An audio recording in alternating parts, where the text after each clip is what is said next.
Good evening, students. Last lecture we have discussed about the meaning of ADR and GDR. In this lecture, you are going to learn about commercial banks. Okay. So here, meaning is given about commercial banks. There are number of sources of financing short and medium-term business requirements. Among these, commercial bank constitute the most predominant source. Commercial banks play significant role in corporate financing in India. Okay last lecture में हमने ADR और GDR के बारे में study किए थे। इस lecture में हम कमर्शियल बैंक के बारे में हम लोग पढ़ने वाले हैं। ओके जैसे कि आपको पता है कि बिजनेस एंटरप्राइजेस के पास जो है डिफरेंट टाइप्स के सोर्सेज होते हैं फाइनेंस को रेज करने के लिए। ओके तो जैसे कि हमने देखा था ओन कैपिटल और बोरोड कैपिटल। तो ओन कैपिटल और बोरोड कैपिटल के थ्रू कंपनी क्या करती है, फाइनेंस को रेज करती है कंपनी में। ओके तो उसके अलावा यहाँ पे एक और सोर्स के बारे में बताया गया है जिसके थ्रू कंपनी क्या करती है, अपने फाइनेंस को रेज करती है। तो कमर्शियल बैंक जो है एक प्रीडोमिनेंट सोर्स है यहाँ पे। ओके तो कमर्शियल बैंक का जो है इम्पोर्टेंट रोल है कॉर्पोरेट को फाइनेंस प्रोवाइड करने के लिए। Commercial banks provide introducing variety of deposit schemes tailor to individual depositors need. Okay commercial bank जो है डिपॉजिट स्कीम लेके आती है जिससे जो इंडिविजुअल डिपॉजिटर्स की जो नीड होती है उसको पूरा किया जा सके। Okay mop of savings of people and make use of this savings to meet varied requirement of corporate enterprises. Okay जैसे कि आपको पता है कमर्शियल बैंक क्या करती है, डिपॉजिट को एक्सेप्ट करती है और वही डिपॉजिट को क्या करती है, पब्लिक के अंदर सर्कुलेट करती है। वही डिपॉजिट को क्या करती है, लैंडिंग करती है पब्लिक को। तो यहाँ पे उन्होंने यही बोला कि कॉर्पोरेट एंटरप्राइजेस को जो अमाउंट की रिक्वायरमेंट होती है तो उस रिक्वायरमेंट को कैसे पूरा किया जाता है, पीपल के जो सेविंग्स होते हैं, पीपल के जो अमाउंट सेविंग होते हैं बैंक में, वही सेविंग्स को क्या करते हैं, वो कॉर्पोरेट एंटरप्राइजेस को प्रोवाइड करते हैं। अभी कौन कौन से टाइप में कमर्शियल बैंक जो है कॉर्पोरेट एंटरप्राइजेस को हेल्प करती है वो हम देखेंगे। Commercial bank assist corporate enterprises first is by granting term loans to companies.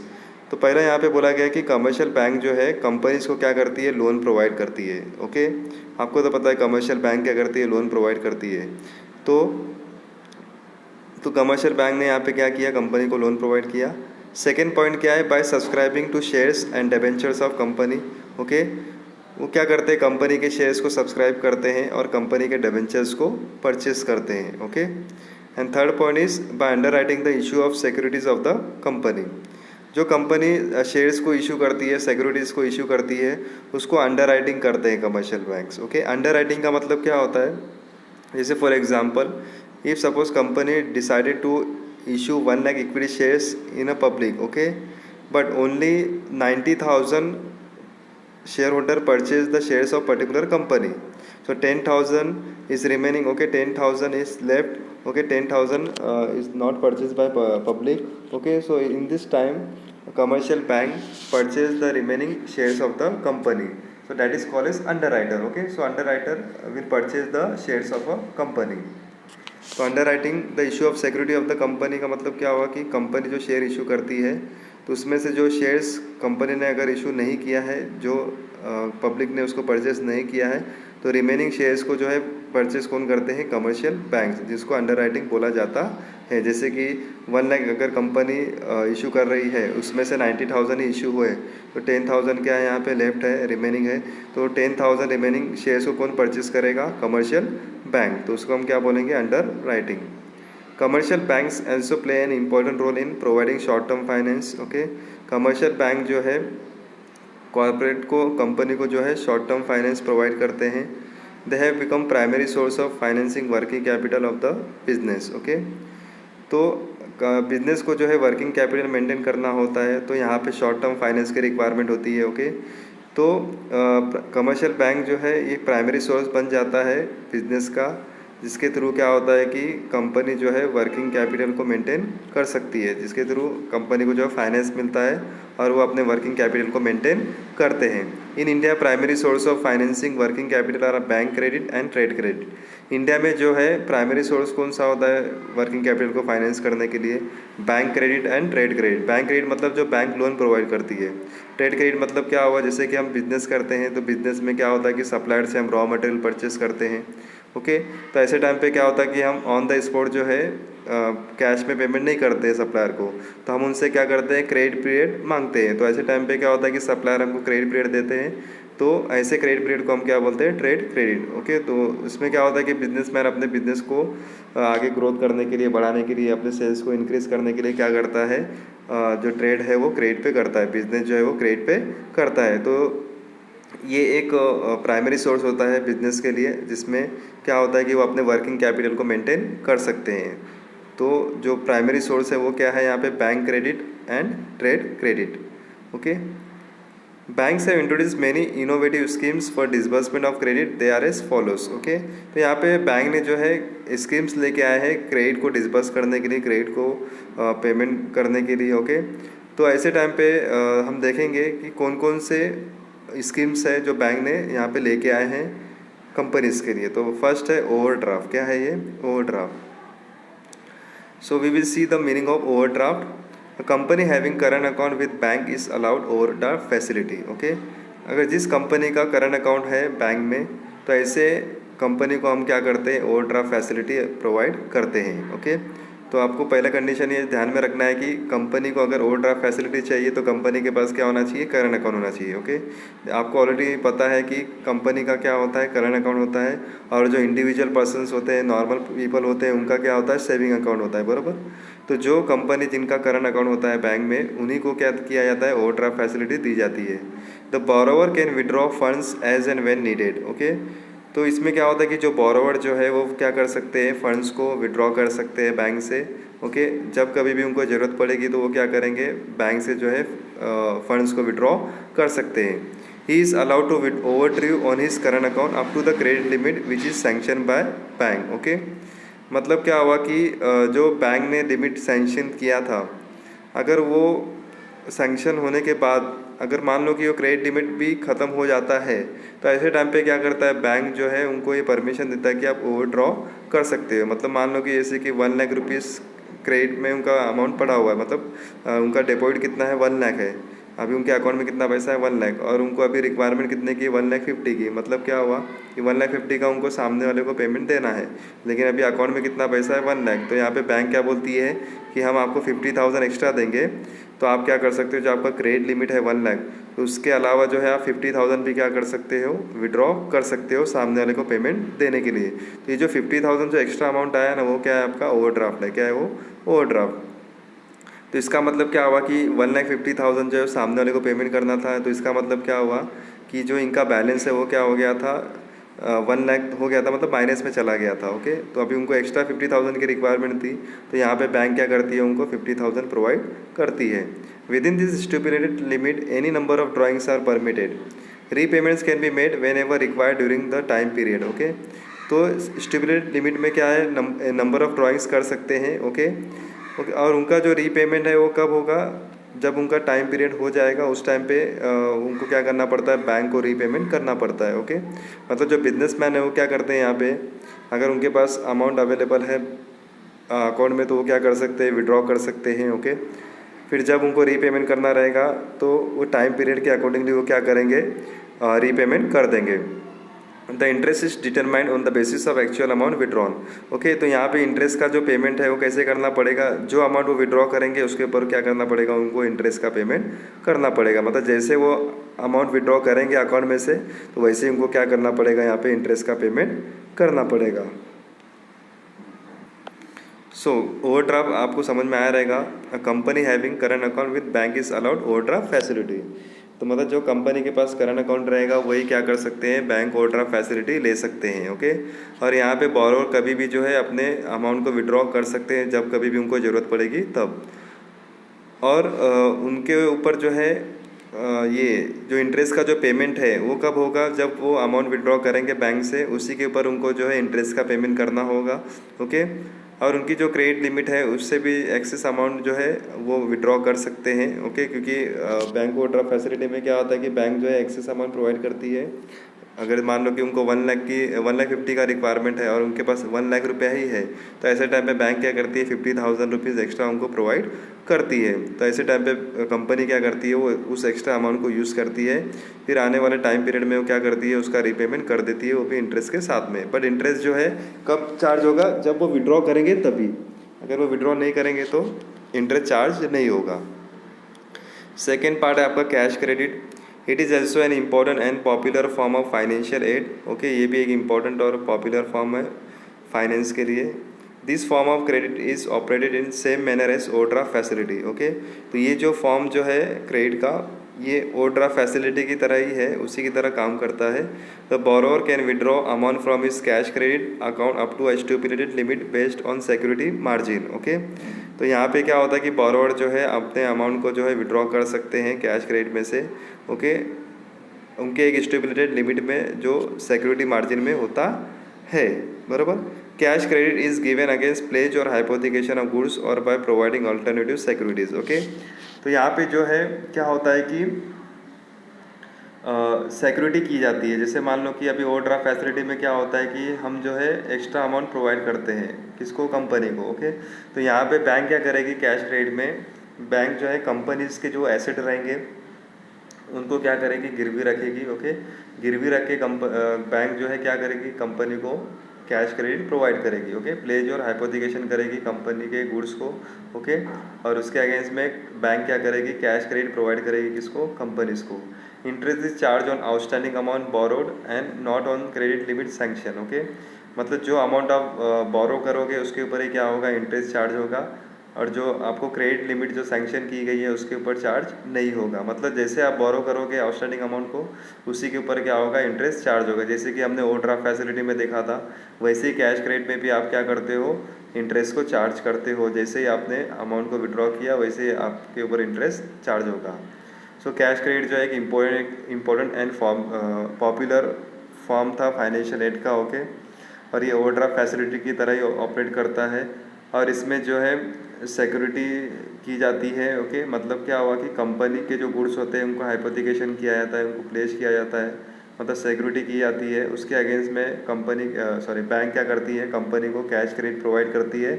Okay, अगर कंपनी ने अमाउंट को विड्रॉ किया तो उस अमाउंट के ऊपर क्या होगा, इंटरेस्ट लगेगा। थर्ड पॉइंट है cash loans. Okay, under this the total amount of loan is credited by bank to the borrowers account, interest is payable on actual balance outstanding. Okay, मतलब ये जो है कैश क्रेडिट और overdraft facility से different है। Okay, इसमें क्या होता है कि टोटल अमाउंट ऑफ लोन जो है बैंक क्या करती है, क्रेडिट करती है बोरोवर्स के अकाउंट में। जैसे कि आपको पता है लोन एक तरह का लोन आपको पता है, नॉर्मल जो लोन होता है, हाउसिंग लोन हो गया, कार लोन हो गया, पर्सनल लोन हो गया। ओके, वैसे कैश लोन होता है। तो कैश लोन जो है क्या होता है कि ये पूरा अमाउंट जो है बोरोवर्स के बैंक अकाउंट में जो है क्रेडिट किया जाता है, और इंटरेस्ट किसके ऊपर चार्ज किया जाता है, जो आउटस्टैंडिंग बैलेंस रहेगा उसके ऊपर इंटरेस्ट चार्ज किया जाता है। ओके, जैसे मान लो कि 10 लाख का जो है आपको लोन सैंक्शन किया गया है। ओके, तो 10 लाख के ऊपर आपको कितना % इंटरेस्ट चार्ज करेगी bank, 10%। Okay, 4 discounting bill of exchange. The drawer of the bill, that is seller, can receive money from drawee, that is buyer, on due date or after the due date. Okay, discounting bills of exchange. Discounting bills of exchange की ज़रूरत क्यों पड़ती है, why it is needed?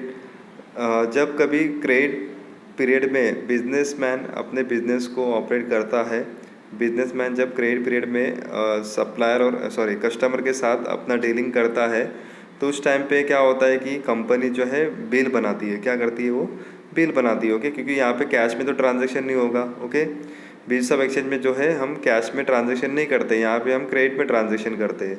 तो ऐसे time पे क्या होता है, हम बिल्स को बनाते हैं। ओके, उसको हम बोलते हैं बिल ऑफ एक्सचेंज। तो बिल ऑफ एक्सचेंज में क्या होता है कि एक ड्रॉवर होता है और एक ड्रॉवी होता है। ड्रॉवर मतलब सेलर और ड्रॉवी मतलब क्या होता है, बायर। ओके, तो जो बिल को बनाता है उसको हम क्या बोलते हैं, ड्रॉवर बोलते हैं। A person who makes a bill, that is called as drawer. Okay, and drawer is a person who receive money from customer. Okay, money from drawee. Drawee मतलब क्या हुआ, बायर हो गया, कस्टमर हो गया। ओके, जिससे हमको क्या मिलने वाला है, अमाउंट मिलने वाला है। ओके, तो ड्रॉवर कौन हुआ, सेलर हुआ। ड्रॉवी कौन हो गया, यहाँ पे बायर हो गया, जिसको हम कस्टमर बोलते हैं। ओके, तो यहाँ पे जो ड्रॉवर है, जो सेलर है, उसको अमाउंट जो मिलेगा वो कहाँ से मिलेगा? ड्रॉवी के यहाँ से मिलेगा। ओके, कभी मिलेगा? ड्यू डेट पे मिलेगा या फिर ड्यू डेट के बाद में मिलेगा। Okay, drawer can receive money before due date by discounting the bill with the bank. Okay, drawer को जो है अमाउंट मिल सकता है ड्यू डेट के पहले। अगर मान लो कि किसी ड्रॉवर को, किसी सेलर को अगर अमाउंट की ज़रूरत पड़ती है ड्यू डेट के पहले, तो ऐसे टाइम पे ड्रॉवर क्या करते हैं? अपने बिल को जो है बैंक में डिस्काउंट करते हैं। क्या करते हैं? बैंक में बिल को डिस्काउंट करते हैं। मतलब जब कभी भी सेलर को अमाउंट की ज़रूरत पड़ती है, अगर इमरजेंसी में अमाउंट की रिक्वायरमेंट होगी, तो वो क्या करेगी? अपने बिल को डिस्काउंट कर देगी। कहाँ पे? बैंक में। This is nothing but selling the bill to the bank. इसका मतलब क्या होता है कि इसका मतलब ये हुआ कि आप क्या कर रहे हो? अपने बिल को जो है सेल कर रहे हो। कहाँ पे? बैंक में। तो फिर बैंक क्या करेगी? The bank gives money to drawer less than the face value of the bill. तो बैंक क्या करेगी? ऐसे टाइम पे ड्रॉवर को जो है अमाउंट प्रोवाइड करेगी बिल के फेस वैल्यू से कम फेस में। मतलब जैसे कि मान लो कि अभी 1 लाख का ड्रॉवर ने बिल बनाया है और उसको जो है कस्टमर से कितना कलेक्ट करना है? 1 लाख का। लेकिन यहाँ पे बैंक को जब वो बिल देगा, डिस्काउंट करेगा, तो बैंक से वो पूरा 1 लाख रुपीज़ नहीं लेगा। वो क्या करेगा? बैंक को जो है 10% डिस्काउंट देगा और उस 10% में से जो है 90,000, जैसे 10%, 1 लाख का 10% कितना होता है? 10,000। तो 10,000 को माइनस करेंगे तो कितना होगा? 90,000। ओके, तो यहाँ पे क्या होगा कि जो बोरोवर है, सॉरी जो ड्रॉवर है, उसको कितना अमाउंट मिलेगा? 90,000। और 10,000 किसको मिल जाएगा? बैंक को मिल जाएगा। तो इसका मतलब क्या हुआ कि जो फेस वैल्यू 1 लाख रुपीज़ था, उससे कम में जो है ड्रॉवर को जो है बैंक क्या कर रही है? अमाउंट प्रोवाइड कर रही है। दस bill of exchange are trade bills. तो बिल ऑफ एक्सचेंज को क्या बोला जाता है? ट्रेड बिल बोला जाता है। They are accepted by bank and cash is advance against them. तो उस बिल को एक्सेप्ट कौन करता है? बैंक एक्सेप्ट करती है और उसके अगेंस्ट में बैंक क्या करती है? एडवांस में जो है कैश देती है। किसको? ड्रॉवर को। आए समझ में? सो डिस्काउंटिंग बिल्स ऑफ एक्सचेंज कब होता है? जब आपका पहले तो आपको समझना पड़ेगा कि बिल ऑफ एक्सचेंज क्या होता है। बिल ऑफ एक्सचेंज की ज़रूरत कब पड़ती है? जब कभी भी बिजनेसमैन अपने बिजनेस को क्रेडिट में अगर ट्रेडिंग करता है, क्रेडिट में अपने बिजनेस को चलाता है, तो उस टाइम पे बिजनेसमैन को क्या करना पड़ता है? बिल ऑफ एक्सचेंज बनाना पड़ता है। तो जो पर्सन बिल को बनाता है उसको हम ड्रॉवर बोलते हैं, और जो पर्सन उस बिल को एक्सेप्ट करता है उसको हम ड्रॉवी बोलते हैं। ड्रॉवर को हम दूसरे वर्ड में क्या बोलते हैं? सेलर। ड्रावी को हम दूसरे वर्ड में क्या बोलते हैं? बायर। ओके, तो जब ड्रॉवर को ड्यू डेट पे या ड्यू डेट के पहले अगर अमाउंट की रिक्वायरमेंट होती है, तो ऐसे टाइम पे ड्रॉवर क्या करते हैं? अपने बिल को जो है बैंक में डिस्काउंट कर देते हैं। इसका मतलब वो अपने बिल को जो है बैंक को सेल कर देते हैं। तो बैंक क्या करती है? उसके अगेंस्ट में बैंक तो पहले एक्सेप्ट करती है उसको एक्सेप्ट करने के बाद क्या करती है? कैश जो है प्रोवाइड करती है। किसको? ड्रॉवर को। ओके, और जो ड्रॉवर को जो अमाउंट मिलेगा वो फेस वैल्यू से कम मिलेगा। ओके, क्योंकि यहाँ पे बैंक क्या करती है? डिस्काउंट चार्ज करती है। ओके, जैसे मैंने एग्जांपल बोला था, अगर 1 लाख का ड्रॉवर को रिक्वायरमेंट है, अगर वो ड्रॉवर को 1 लाख का अमाउंट जो है ड्रॉवी से लेना है, तो वो क्या करेगा? अपने बिल को बैंक में डिस्काउंट करेगा। तो ऐसे टाइम पे बैंक क्या करेगी? उसका चार्जेस लेगी, बैंक जो है डिस्काउंट लेगी। ओके, तो ऐसे टाइम पे बैंक क्या करेगा? 10% जो है अपना अमाउंट ले लेगा। तो 1 लाख का 10% कितना होता है? 10,000। ओके, तो 10,000 किसके पास जाएगा? बैंक के पास जाएगा। ओके, और 90,000 बैंक क्या करेगी? किसके अकाउंट में ट्रांसफ़र कर देगी? ड्रॉवर के अकाउंट में ट्रांसफ़र कर देगी। फिर वो आने वाले टाइम पे बैंक क्या करेगी? जब ड्यू डेट आएगा तो उस टाइम पे वो क्या करेगी? ड्रॉवी से जो है पूरा 1 लाख रुपीज़ कलेक्ट कर लेगी। तो ये होता है discounting bills of exchange.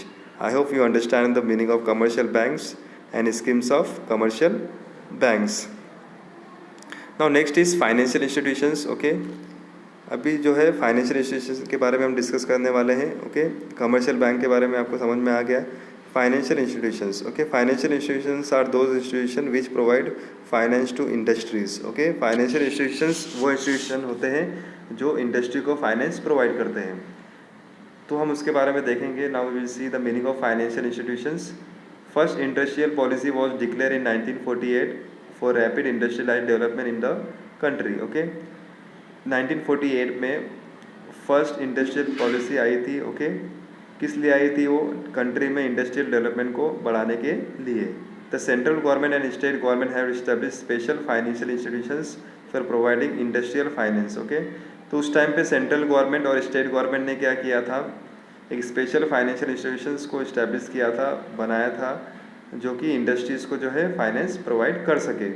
This institutions provide medium and long term finance. Okay, तो ये जो इंस्टीट्यूशंस है वो क्या करते हैं, लॉन्ग टर्म और मीडियम टर्म फाइनेंस जो है प्रोवाइड करते हैं। The assistance of this institutions has become important for new company as well as going concern. तो ये जो असिस्टेंस है, ये जो हेल्प है जो फाइनेंशियल इंस्टीट्यूशन प्रोवाइड कर रही है कंपनी को, तो इससे फ़ायदा किसको होता है, जो न्यू कंपनीज होते हैं या फिर जो गोइंग कंसर्न है, जो ऑलरेडी अपने कंपनीज़ को रन कर रहे हैं, अपने कंपनीज़ को चला रहे हैं, जो ग्रोइंग कंसर्न्स है। ओके, तो ऐसे कंपनीज़ को जो है क्या करते हैं, फाइनेंशियल इंस्टीट्यूशन जो है फाइनेंस प्रोवाइड करते हैं। ओके, तो हमारे इंडिया में जो है फर्स्ट इंडस्ट्रियल पॉलिसी कभी आई थी, 1948 में। किस लिए आई थी, हमारे कंट्री में इंडस्ट्रीज डेवलपमेंट को बढ़ाने के लिए।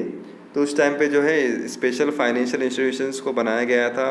उसको किसने इस्टेब्लिश किया था, सेंट्रल गवर्नमेंट और स्टेट गवर्नमेंट ने। ओके, किस लिए, इंडस्ट्रीज़ को फाइनेंस प्रोवाइड करने के लिए। और ये जो इंस्टीट्यूशन जो है वो क्या करते हैं, medium and long term finance provide करते हैं। तो इससे फ़ायदा किसको होता है, new companies as well as going concern को। गोइंग कंसर्न मतलब जो ओल्ड कंपनीज हो गए, जो ऑलरेडी एग्जिस्टिंग्स है, जो ग्रोथ कर रहे हैं मार्केट में, ऐसे कंपनीज को जो है फाइनेंशियल इंस्टीट्यूशन क्या करती है, फाइनेंस प्रोवाइड करती है। फाइनेंशियल इंस्टीट्यूशंस इन इंडिया, अभी फाइनेंशियल इंस्टीट्यूशंस कौन कौन से इंडिया के अंदर, तो यहाँ पे देखो डेवलपमेंट बैंक दिया है। डेवलपमेंट बैंक में कौन सा आता है आपका, IDBI, IFCI, ICICI, SIDBI, IRBI। Okay, फिर उसके बाद फाइनेंशियल इंस्टीट्यूशंस क्या है आपके, RCTC, TDICI, TFCI। ओके, फिर इन्वेस्टमेंट इंस्टीट्यूशन क्या है आपके, LIC, UTI, GIC। State level institutions क्या है आपके, SFC, SIDC। ओके, सो ये वाला टॉपिक उतना इम्पोर्टेंट नहीं है, बट आपको ये जनरल नॉलेज के हिसाब से इम्पोर्टेंट है। ओके, कौन कौन से फाइनेंशियल इंस्टीट्यूशंस है हमारे इंडिया में। ओके, तो यहाँ पे डेवलपमेंट बैंक कौन कौन से दिया गया है, फाइनेंशियल इंस्टीट्यूशन में क्या क्या आते हैं, इन्वेस्टमेंट इंस्टीट्यूशन में कौन से बैंक्स है। ओके, स्टेट लेवल इंस्टीट्यूशन में कौन से बैंक है, वो सब यहाँ पे दिया गया है। ओके, तो ये आप भी रीड कर सकते हो। डेवलपमेंट बैंक में क्या क्या है आपका, IDBI। तो ये फुल फॉर्म जो है उतना इंपॉर्टेंट नहीं है, एग्जाम में आएगा नहीं, बट जनरल नॉलेज के लिए कि IDBI का फुल फॉर्म क्या होता है, क्या होता है, industrial development bank of India. IFCI क्या है, industrial finance corporation of India. Third, industrial credit and investment corporation of India, that is ICICI। आपने ICICI बैंक के बारे में सुना है, बट आपको फुल फॉर्म नहीं पता रहेगा, तो यहाँ पे फुल फॉर्म दिया है कि ICICI का फुल फॉर्म क्या है, industrial credit and investment corporation of India. SIDBI, small industries development bank of India. IRBI, industrial reconstruction bank of India. Second is financial institutions, RCTCs। Okay, रिक्स capital and technology finance corporation limited. TDICI, technology development and information company of India limited. TFCI, tourism finance corporation of India limited. Investment institutions, LIC, life insurance corporation of India. LIC के बारे में आपने सुना होगा, you heard about the LICs। Okay, these are the investment institutions, life insurance corporation of India. UTI, unit trust of India. GIC, general insurance corporation of India. And the fourth is state level institutions, जिसमें SFC है, state finance corporation है। SIDC, state industrial development corporation है। Okay, तो ये जो full form जो दिए bank के बारे में, ये आपके जनरल नॉलेज के हिसाब से है, क्योंकि आपको जो है ये बोर्ड एग्ज़ाम में आने वाला नहीं है, बट आपको एक जनरल नॉलेज के हिसाब से, आपको अवेयरनेस के हिसाब से जो है इन सब बैंक्स का जो है फुल फॉर्म रहना ज़रूरी है। और फाइनेंशियल इंस्टीट्यूशन में कौन कौन से बैंक्स आते हैं वो भी आपको ध्यान में रखना ज़रूरी है। ओके, तो बोर्ड एग्ज़ाम में आने वाला नहीं है, बट आपको ये सिर्फ रीड करना है, क्योंकि ये तो आपका ग्रेजुएशन लेवल में आने वाला है, या फिर आपके जो कॉम्पिटिटिव एग्ज़ाम होते हैं उसमें ये इंपॉर्टेंट है। जैसे आप बैंक का एग्ज़ाम दोगे या फिर गवर्नमेंट रेलवे का एग्ज़ाम दोगे, तो उसमें ये आपको हेल्प करेगा। Have mention institution provide financial assistance in the following forms. Okay, तो ये जो इंस्टीट्यूशन के बारे में हमने देखा, तो ये क्या करते हैं, फाइनेंशियल असिस्टेंस देते हैं, फाइनेंशियल हेल्प करते हैं, फाइनेंशियल सपोर्ट करते हैं किसको, कंपनीज़ को।